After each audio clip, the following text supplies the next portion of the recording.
Hello! Getting fired is the best thing that could possibly happen to you. And this is the year 2010, December. In fact, it is Christmas. And why am I saying that? Why am I saying that getting fired is possibly the best thing that could happen to you? Personally, I've believed that for decades.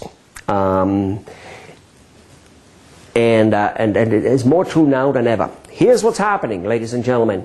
The economy, the trend of the economy is going down. Anything which goes down, go and watch the other video where I explain trends and conditions a little bit. Anything which is going down for a while, depends on what it is. A large entity can go down for a long time before it crashes. A smaller entity will go down and crash faster. They cannot hold themselves that long. Makes a lot of sense, right? Well, anyway, don't believe me, but check things out that is how the way it is. It always happens like that. You cannot get sicker and sicker without actually eventually like it all falling apart very fast. Okay? Heart attacks are no sudden things. No unpredictable things. Absolutely positively not. I'm not saying I will never get one. I'm saying that you can predict it. Not when exactly, of course not, but it's a build-up. In fact, you know, a heart attack is not something which comes sudden. It's not really an attack. It's a slowly things getting worse in your body.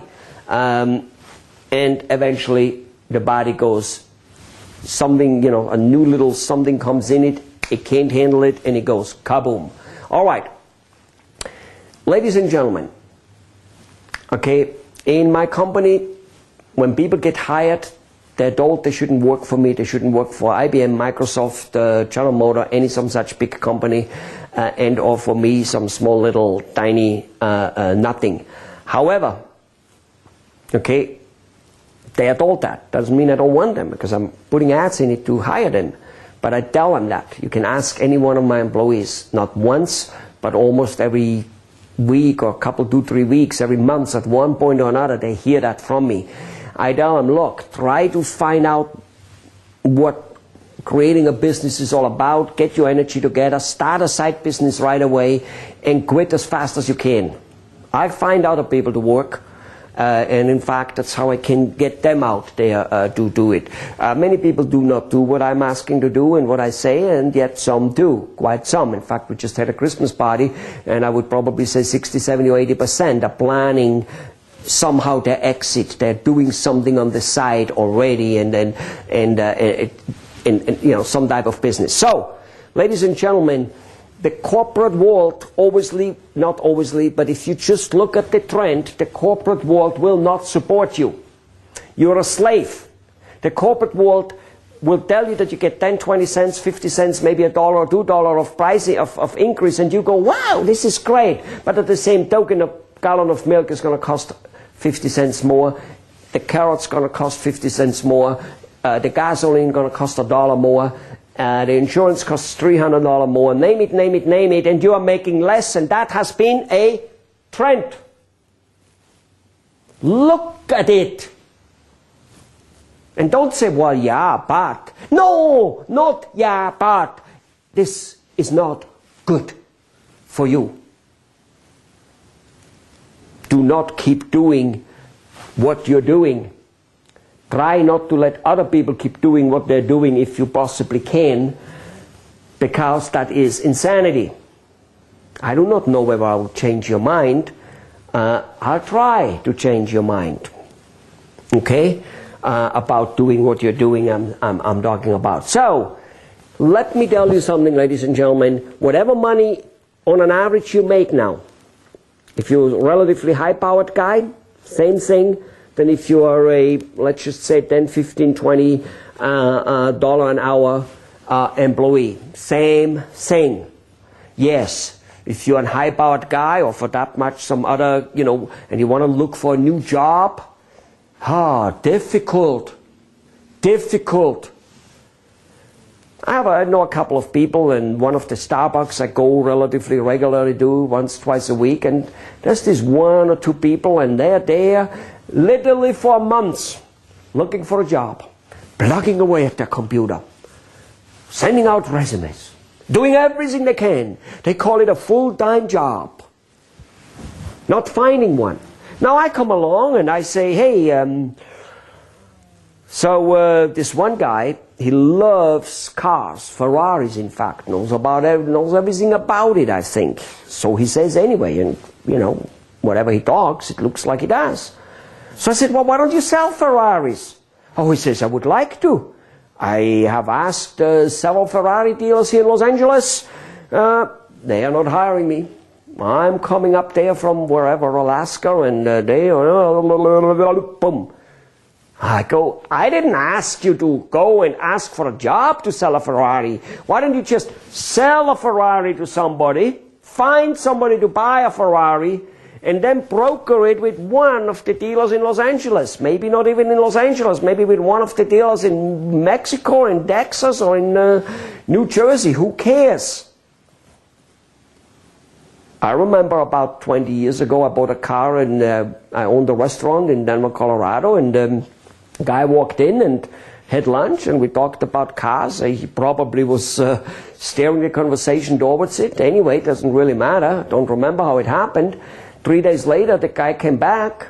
He says, by the way, you want to look outside the car, an Audi Quattro? I go, well, yeah, how come you have one? Oh, you said you liked one. I go, well, yeah, I do. But what do you mean by, you know, he says, well, I'm a car broker. I brought a car, and maybe you like it and you buy it. I go, what, are you crazy? I talked about it that I bought that car that day. The point is, you don't need permission to do well from nobody, ever. There is nobody out there, nobody, who doesn't have skills which are sellable. Sometimes the skill is knowing how to sell. The whole world needs to have their product sold in today's economy, right? Of course I'm right. The whole world. So why, if you're a salesperson, would you try to go somewhere and say, can you hire me as a salesperson? Why don't you just take products or services which you have an affinity for, which you know, and find, without asking anybody, consumers and producers or providers of services, and match them up. Hey, Georgie, would you pay me some commission if I sent you some printing jobs? Well, yeah, I would. Oh, okay. Hey, Susie, do you need some printing? You do? Ah. 10, 15, 20% commission. The beauty is you can do it with every printer in town and with every person in town. You're not limited to anybody. And things like that work with every product and service.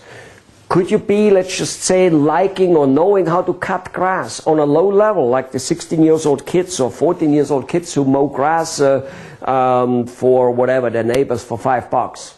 Well, start a grass cutting business. Do you know how to cook? It wouldn't matter. You don't have to be a first-class French chef. You know, there is things you can do. There is things you can do. And the last thing, ladies and gentlemen, while I'm telling you that, is to worry about any freaking licenses. Why would you ask anybody for a license whether you can fix somebody's house plumbing, whether you can teach somebody cooking or skiing, or you can cook for somebody? Some elder guy, some younger guy, some whatever, a group of houses where there is, you know, 5, 6 guys living in it and eating 7-Eleven food all the time, and you come by and say, look, what about some lunchbox? Don't worry about permissions. Don't go and operate on people and say, you're a doctor, that's not good. Don't go and practice law and stuff, that's not good. The rest of it, just go and do it. And again, if you're a lawyer, if you know how to market, you don't need a law firm